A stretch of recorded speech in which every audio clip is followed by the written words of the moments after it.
Okay, so I just got the top off, and you can see there's some rust there now.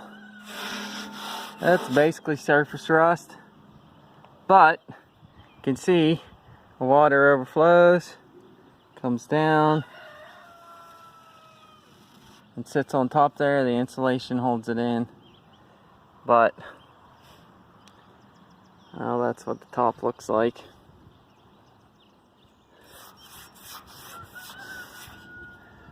Tell you what,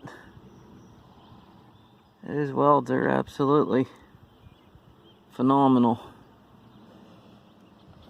And then back here towards the rear, that's where your aquastats go in.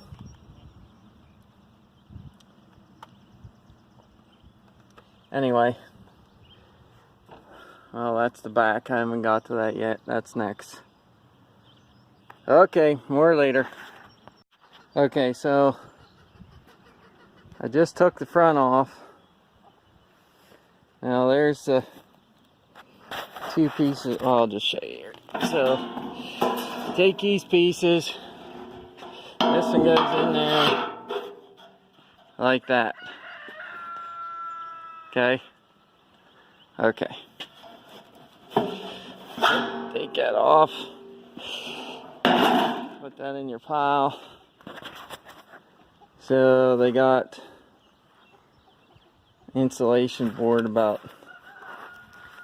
half crammed in here.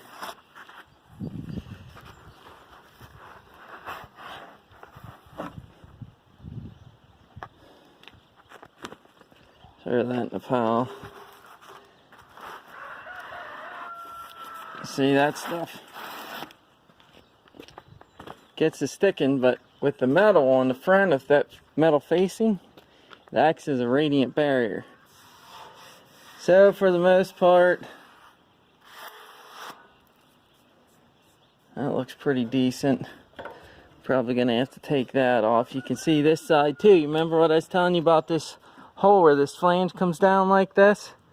Comes down alongside, and there's a hole right here. Well, guess what? Look at all that crap that's in there.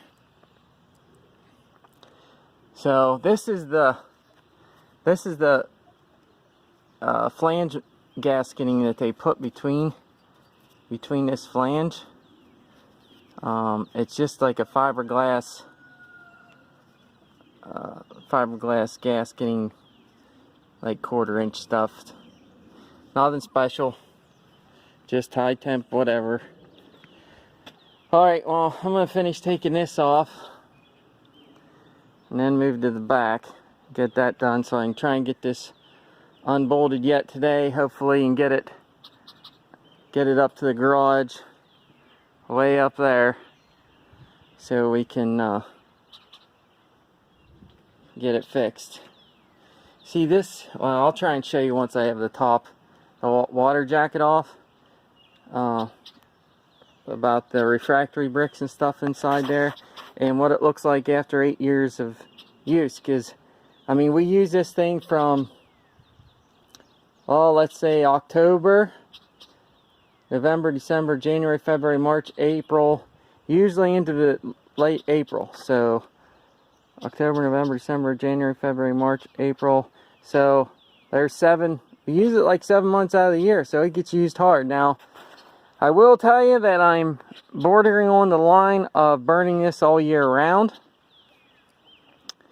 And here's why.